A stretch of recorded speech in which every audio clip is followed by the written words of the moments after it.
অভিযোগ হলো আজকে যে যুবকটাকে তুলে দেওয়া হয়েছে ও হিরোইনের ব্যবসা করে এখানে। হ্যাঁ, দীর্ঘদিন ধরে ব্যবসা করছে। আমরা থানাতে জানিয়েছিলাম, থানার থেকে আমাদের স্যাররা বলেছিল যে আশ্বাস দিয়েছিল যে আমরা অভিযুক্তকারীদের ব্যবসাকারীদের তুলবো হাতে নাতে ধরে দিলে। আর আজকে যে ইস্যুটা নিয়ে হয়েছে দোকান থেকে, এই দোকানে ও এসছিল নেশা করে, নেশা অবস্থায় এসছিল, এসে ওখানে হুটোপাটা করছিল, একটা আপেল পড়ে গেছে। তা উনি দোকানদার বলছে যে আপেলটা নিয়ে নে তুই, ও বলছে আমি নেব না। এই করে ইস্যুটা চালু হয়েছে। হতে হতে দোকানদারের ওর মধ্যে একটু ঝামেলা হয়েছে।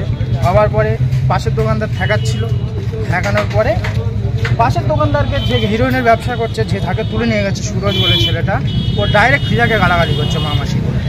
মানে এখানে দীর্ঘদিন কি বেআইনি অবৈধ মাদক ব্যবসা চলছে? হ্যাঁ, দীর্ঘদিন চলছে বেআইনিভাবে। আপনারা কি চাইছেন? আমরা চাইছি রামপুর এই জায়গাটা নেশামুক্ত। কতদিন ধরে চলছে এটা? মিনিমাম না হলে 8 থেকে 10 বছর ধরে চলছে। এর আগে পুলিশকে জানিয়েছেন? এর আগে আমরা জানিয়েছি, থানাতে গিয়ে পিটিশন জমা দেওয়া হয়েছে। আমাদের কাছে পিটিশনের জিরক্স কপিও আছে।